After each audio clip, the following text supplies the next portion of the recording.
안녕하세요, 유튜브 이웃님들. 저는 3년차 주부이자 2살짜리 아들 하나를 키우고 있는 30대 애엄마입니다. 제가 사연을 쓰는 지금은 한가위 명절인데 다들 연휴를 잘 보내고 계시나요? 저는 그리 잘 지내지 못해서 이리 사연을 보내고 있네요. 씁쓸하지만 유튜브 이웃님들의 조언과 현명한 답글을 바라보며 사연을 보내봅니다. 저는 명절만 되면 시댁이랑 얽혀서 문제가 생기고 거기에 스트레스를 받아야 하는 제 처지가 너무 싫고 답답하기만 합니다. 저는 그저 사랑하던 남자와 결혼을 바랬고 아이를 낳고선 건강한 내 가정을 원했던 것뿐인데 이게 절대로 독립적인 가정으로서 살 수가 없더라고요. 우리나라의 결혼이라는 제도 자체가 부모와의 연을 끊지 않고서는 절대로 독립이 불가능한 것이라는 걸 살면서 직접 보고 느꼈네요. 저는 결혼하자마자 바로 임신을 한 바람에 정신없이 태교에 돌입을 했습니다. 적어도 30 중반쯤에 첫 아이를 낳아볼까 싶었었는데 계획에도 없이 결혼하고 바로 애가 들어서서 준비 한번 제대로 하지를 못하고 애 엄마가 될 준비를 했어요. 그렇다고 제가 아이 엄마가 되는 걸 싫어한다는 건 결코 아니었습니다. 아이는 저도 너무나 좋아라 하는 대상이고 언젠가는 꼭 되길 바라고 있었죠. 다만 우리 부부의 신혼생활이 그만큼 짧아졌다는 것은 분명 힘든 일이었네요. 그건 저뿐만 아니라 막 총각딱지를 떼고서 유부남이 된 남편도 마찬가지였고요. 그래도 부부가 함께 모여서 가정을 잘 일구고자 했습니다. 저는 하던 일을 그만두고서 육아에 전념을 하게 되었고 불만 없이 내 남편 내조를 하면서 열심히 잘 살고자 했어요. 저희 친정에서 저 결혼할 적에 3억을 보태주셨고 그 돈으로 저희 남편이 대출을 받아 산 집에 대출금을 갚아나가고 있었는지라 남편 입장에서는 제가 뭘 한다고 하더라도 떠받들어 주면서 오냐오냐 해줘야 했습니다. 남편이 먼저 저를 만인 대접해준다고 일을 쉬라고 하고 애만 보라고 하니까 저도 마음 편하게 부담 없이 일을 그만뒀네요. 그렇게 집에 들어와 주부로 지금까지 대략 2년 반개월을 넘게 살았습니다. 여전히 요리를 잘하는 편도 아니고 만 개의 레시피 같은 인터넷 요리법을 참고하지 못하면 못 만드는 요리들도 정말 많은데 그럼에도 불구하고 내 남편이랑 내 아들 맛있는 거 먹이고 또 건강관리를 시켜주는 낙으로 살았어요. 친정에서는 돈 3억을 받고 나서도 엄마가 꾸준히 자기 카드를 빌려주곤 해서 제가 카드 한 장 들고 아들이랑 카페도 돌아다니거나 집에서 배달 음식도 신나게 시켜 먹으며 사는 재미를 늘상 느끼며 지냈고요. 친정이 워낙 금전적인 여유가 있는 편이어서 부모님 돈을 쓰는 것에 있어서는 그리 죄책감이 느껴지지 않았습니다. 오히려 엄마가 하나뿐인 딸을 자주 만나지 못해 미안하다면서 적극적으로 카드를 쓰고 살라 지원을 해주시는 상황이어서 저야 늘 신이 났죠. 이 돈으로 코로나 시국에 남편 몸보신도 많이 시켰는지라 저보다는 제 남편이 오히려 더 좋아라 했네요. 가정주부인 아내를 뒀어도 꽁돈이 자꾸 처가댁에서 들어오고 있는 상황이었으니 말입니다. 하지만 이런 제가 앞서 말씀드린 것처럼 명절만 되면 극도로 괴롭고 우울함을 느끼는 사람이 되곤 했어요. 평상시에는 엄마가 주시는 카드 펑펑 쓰면서 아들이랑 남편이랑 오순도순 잘 지내는 철없는 부잣집 딸내미였을지 몰라도 명절에 시댁을 가기만 하면 세상 쪼그리가 되어서는 여기 눈치 보고 저기 눈치 보면서 괴로운 시간을 보내야만 했죠. 마치 감옥 안에 들어가 있는 죄수가 따로 없었다니까요. 저희 시부모님께서는 저희 집안이 부유하다는 것을 진작에 알고 계셨습니다.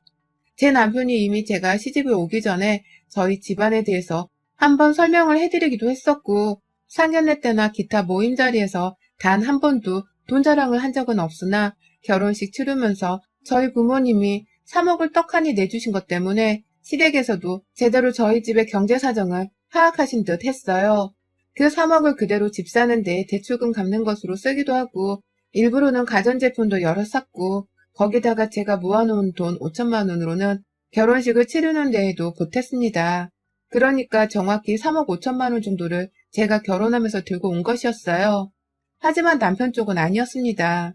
철저하게 남편이 회사 생활을 하면서 모아놓은 돈으로만 결혼식과 신혼집 구매에 필요한 돈을 썼었죠. 그러니 시부모님 입장에서는 저희 집 부모님과 자신들이 꽤나 비교가 되었던 것 같아요. 그래서인지 결혼 초부터 돈이나 저희 친정에 관련된 얘기만 나오면 두 분이 그렇게 민감해지시더라고요. 특히 저희 시어머니가 말이죠. 결혼하고서 처음 명절을 치를 때 저희 친정은 천주교여서 부모님이 단 한 번도 제사를 치르신 적이 없었는지라 제가 아는 것이 없었습니다. 이 점은 결혼 전 미리 종교에 대해서 말씀을 드린 상태였기 때문에 시부모님도 충분히 예상을 하셨을 거고요. 그런데 시어머니는 마치 제사를 지내는 것이 너무나 당연하고 제사 음식을 만들 줄 알아야 하는 것이 여자의 필수적인 도리라는 듯이 말씀하시더라고요. 그걸 할 줄 모른다고? 집안에서 제사를 지내지 않았다고? 이거 완전 쌍놈 집안 아니야? 라면서 말입니다. 당시 저는 임신을 한 상태였고요. 우리 집을 향해서 쌍놈 집안 아니냐는 말을 아무렇지 않게 하는 시어머니 말씀에 제가 벙 쪄서는 남편을 뒤돌아봤어요.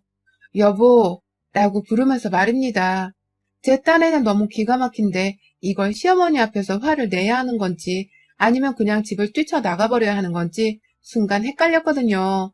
그런데 저희 시어머니는 제가 자기 말을 무시하고 자기 남편을 부른다면서 임신한 저를 앞에 두고 뭐 하는 짓이야?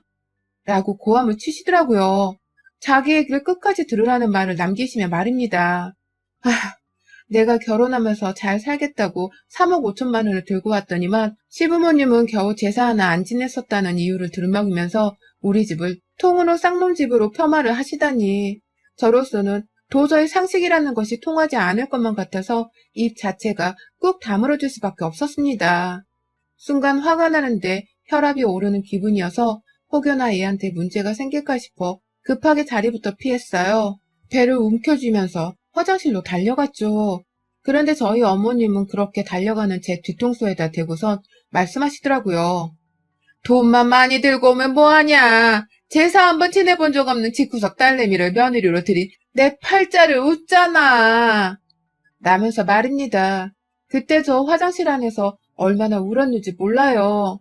남편은 밖에서 시어머니를 말리며 저보고 나오라고 달래고 저는 저대로 내가 왜 태어나 이런 말도 안 되는 수모를 시댁에서 겪어야 하나 싶어 소름이 북받치고 밖에서 시어머니는 아이고 귀한 집 딸내미 눈물 쏟게 만들었네 내가 라고 하면서 보란듯이 절 비꼬고 계시고 첩첩산중이었습니다.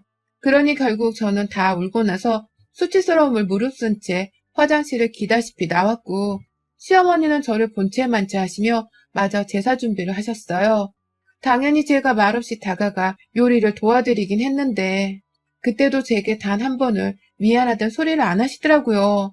그냥 그러고서 하루 내내 시킬 일을 시키시다가 저희 부부가 집으로 돌아가는 길에는 집 밖으로 나와보지도 않았습니다. 그날이 있고 나서 저는 부쩍 시댁만 떠올리면 시어머니의 그 말씀들이 생각이 나서 스트레스가 잔뜩 올라오곤 했어요. 평상시는 정말 잘 지내면서 살다가도 명절에 시댁을 가야 하는 때가 다와가면 숨이 턱턱 막히는 기분이었죠. 안 가고 싶은데 남편은 그래도 집에 가서 제사는 지내야 해. 우리 집이 대대로 제사를 지내온 집이라 그냥 안 가는 건 곤란해. 라고 하면서 명절 때만큼은 다부지게 시댁을 가자고 했는지라 제가 꼼수를 부리고 싶어도 그럴 수가 없었어요. 졸래졸래 시댁에 가서는 또다시 민감해하는 시어머니의 말씀을 들어야 했죠. 한 번은 시부모님 앞에서 남편이 처가댁에서 갖다 줬다며 저희 엄마가 사돈 드리라 챙겨주신 소고기 세트 하나를 가져다 드렸습니다. 그때가 2년 전 추석이었는데요. 시어머니가 고개를 보더니 고맙다는 말부터 먼저 하는 게 아니라 참 돈지랄도 가지가지다 라고 말씀을 하셨어요. 정확히요. 그러니 저는 순간 이 소고기를 도로 가져올까 싶은 마음에 억장이 무너졌고 남편도 저만큼 놀래긴 마찬가지였죠. 사돈 성의를 이렇게 받으면 안 된다면서 시아버지는 떨떠름하게 받긴 받으셨는데 시어머니는 끝까지 그걸 다시 돌려주란 말은 안 하면서도 돈지랄을 여러 가지로 한다 라면서 저를 비꼬우셨어요. 기껏 좋은 한우를 명절이라고 선물로 사다 줬더니만 인사는커녕 비꼬음만 실컷 당하고 말았습니다. 그러니 남편도 집 부모님 태도가 부끄럽긴 한 건지 숨을 가파하면서 얼굴이 빨개지더라고요. 저를 제대로 쳐다보지도 못한 채 아유 참 라면서 한숨을 쉬었고요. 그때 저는 알았어요. 우리 시부모님이 남편조차도 제대로 조절을 하지 못할 만큼의 무시감을 가지고 계시는 분들이었다는 것을 말입니다. 일반인들이 생각하는 기본적인 인사나 예절, 뭐 그런 것들을 하나도 기대를 하면 안 되는 존재라는 걸 그때 알았어요. 그래서 저도 그 험한 소리를 시어머니께 듣고 난 후였음에도 불구하고 별다른 소리를 하지 않았고요. 절대로 다음부터는 시부모 입에 풀 한 입이라도 먹여주지 않을 거라는 다짐을 했습니다. 100원짜리 동전 하나라도 이유 없이 드리지 않겠다는 독한 다짐을 했어요. 그러는 사이 시부모님도 저의 변화를 새삼 느끼셨나 보더라고요. 그 다음 설날 그리고 추석 등에도 제가 빈손으로만 찾아가고 또 저희 친정에서도 딱히 챙겨줬다고 건네주는 게 한 개도 없다 보니 시부모님도 어느 순간부터는 제 손에 뭐가 들려있지는 않는지를 찾아보시더라고요. 괜히 이게 다냐? 라고 하면서 저희 부부가 짐가방을 집안에 놓으면 뭘 더 찾는 소리를 해대셨고 또 저한테서 뭘 바라는 듯이 지갑을 뚫어져라 보신 적도 많았습니다. 우리 부모님이 뭘 사주면서 인사를 할 때에는 돈지랄 한다며 배 아파하기만 하더니 빈손으로 오니까 뭐 하나 얻어먹을 것이 없나 세세히 살펴보기까지 하는 게 정말 찌질하고 없어 보이긴 했습니다. 뭐 제가 티는 안 냈지만 속으로는 그런 시부모님이 얼마나 구질구질해 보였는지 몰라요. 이런 사람들도 내 시부모라고 내가 옆에서 제사상 차리는 걸 도와줘야 하나 싶어서 여간 스트레스인 게 아니었습니다. 그런데 이런 저의 스트레스는 정말 이번 추석에 당한 것에 비하면 발톱의 때만큼도 못 되었었어요. 저희 남편한테는 외할머니가 되는 분이 아직 살아 계십니다. 저희 시어머니의 어머니 되는 분 말입니다. 저는 할머니, 할아버지가 양가 모두 예전에 돌아가셔서 기억은 잘 없지만 남편은 여전히 살아계셔서인지 유독 혼자서 안부 연락을 자주 하고는 했었어요. 그러다가 저도 옆에서 같이 인사를 드린 적도 있었고 명절마다는 아니었지만 1년에 한 번씩 정도는 찾아가 인사를 드리고 있었고요. 아이 태어나고 났던 그 해에는 시어머니가 하도 자기 엄마한테도 인사를 시키라고 닥달을 하신 바람에 산후조리를 하는 와중에 제가 시외할머니를 찾아뵌 적도 있기도 했답니다. 지난 얘기지만 그때 저 진짜 속으로 시어머니를 얼마나 욕했는지 몰라요. 아무튼 한동안 코로나가 너무 심하기도 했고 노인분들이 코로나에 가장 취약한 사람들이라는 뉴스를 저희 부부도 자주 봤었기 때문에 일부러 할머니를 찾아뵙지는 않고 있었어요. 일부러 남편이 통화를 더 자주 해드리긴 했지만 그뿐이었죠. 그 사이 저는 저대로 애가 자라고 있으니 온 신경이 남편이랑 애한테만 쏠려 있었고 제가 시어머니 하나 상대하기도 벅찬데 시어머니의 친어머니까지 상대할 여력은 정말 하나도 없었습니다. 그렇게까지 오버를 하면서 여기저기 남편의 친인척들을 다 챙기며 살고 싶은 마음도 없었고요. 그런데 이번 추석에 시어머니가 주말부터 바로 명절에 내려오라고 하시더라고요. 이왕이면 저는 다른 며느님들처럼 주말에는 그냥 가족들끼리 집에서 쉬었다가 추석 명절 며칠만 시댁에서 보내고 싶었는데 말이죠. 남편도 여러 차례 주말에는 집에서 좀 쉬겠다고 말을 대신 전했으나 시어머니는 마치 저희 친정을 질투하는 듯이 너 혹시 우리 몰래 네 처가부터 먼저 가려는 속셈 아니니? 라면서 의심을 하셨고요. 그 바람에 남편도 아니라고 계속해서 말을 하다가 결국 자기도 지치는 건지 저한테 부탁하더라고요. 자기야, 그냥 주말에 빨리 갔다가 빨리 집에 오는 건 어때? 정말 미안한데 나도 우리 엄마를 어떻게 상대하지 못하겠어. 라고 말입니다. 그러니 저도 속에서는 등신 같은 남편인 것만 같아 처음으로 남편이 미워 죽겠더라고요. 그러나 결국 방법이 없으니 시댁을 갔습니다. 주말부터 불러냈으니 대신 조금 더 일찍 시댁을 빠져나와서는 친정으로 가기로 남편과 깍지까지 낀 채로 약속을 하며 말입니다. 하지만 저는 시댁에 가자마자 다시금 짐을 싸야만 했습니다. 그리고 나서야 시어머니가 저를 일찌감치 불러댄 이유를 알 수 있었죠. 아이를 안고서 시댁에 최대한 기분 좋은 표정으로 들어갔더니요. 시어머니와 시아버지는 역시나 또 혹여나 저희 친정에서 뭘 먹으라고 선물을 보내주진 않으셨을지를 확인한다며 제 손을 기웃거리며 쳐다보시더라고요. 그게 제 눈에는 다 보였을 정도였답니다. 그러니 저도 보란듯이 남편이랑 저희 둘이 며칠간 갈아입은 옷들만 챙겨 넣은 가방을 내려놓은 채 다 됐다 라며 한마디를 거들었죠. 그랬더니 어머님이 저를 한번 몰래 쓱 쳐다보시더니만 입이 삐쭉 튀어나와서는 저하고 인사도 제대로 나누지 않으신 채 바로 부엌으로 들어가시더라고요. 시아버지도 왔냐? 라는 소리와 함께 바로 자기 손주부터 안아보시고는 저를 본체만 채 하셨고요. 내가 어쩌다가 시부모님한테서 인사조차 제대로 나누지를 못하는 처지가 되었나 싶어서 그 순간 속에서 막 화가 일어났는데요.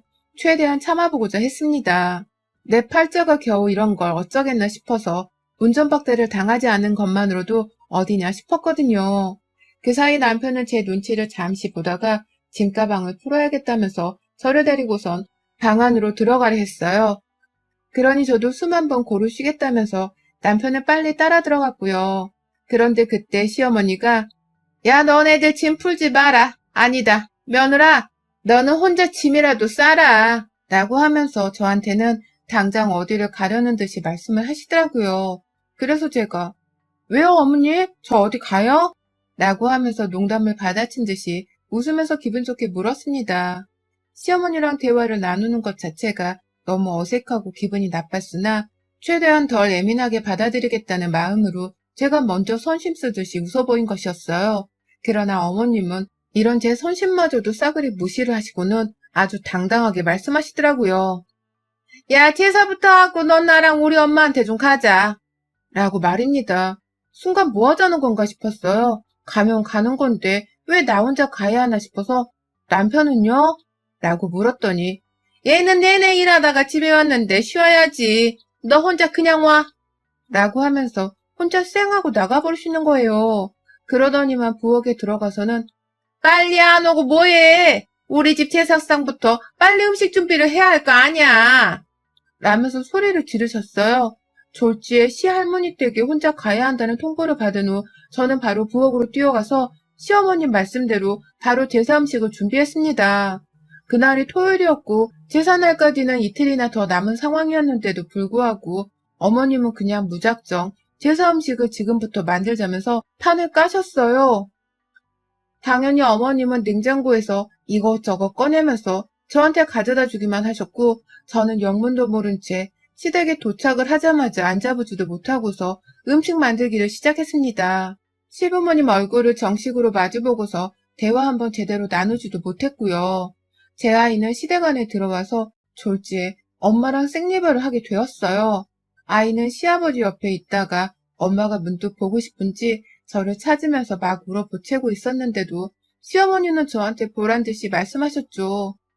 네 새끼 저거 울다 만다. 어릴 땐 다 저렇게 엄마를 찾는데 굳이 얼굴 들이밀면서 얘 옆에 있을 필요 없다. 어차피 더 크고 나면 지가 엄마 보고 싶다고 울었는지 기억도 못할 거야.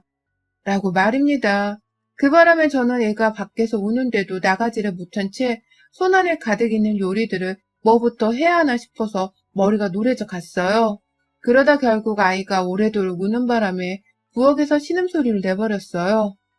아휴, 라고 말입니다. 열불이 터질라는 걸 겨우 참아가면서 화를 움츠리는 저의 마지막 발악과도 같은 소리였습니다. 그런데요, 시어머니는 이 소리를 듣더니 야, 네 새끼 안 죽는다. 귀 닫고 그냥 음식이나 만들어. 이거 빨리 만들고 우리 엄마 집에도 가서 만들어야 하니까. 라고 하시는 게 아니겠어요? 저 진짜 순간 제 귀를 의심했다니까요. 뭐라고 하셨어요? 할머님 집에 가서도 만들어야 한다니요? 라면서 제가 눈을 껌뻑이며 질문을 했습니다. 무슨 말씀을 하시는 거냐면서 말이죠. 그러자 어머님은 눈 하나 깜빡하지를 않고서 말씀하시더라고요.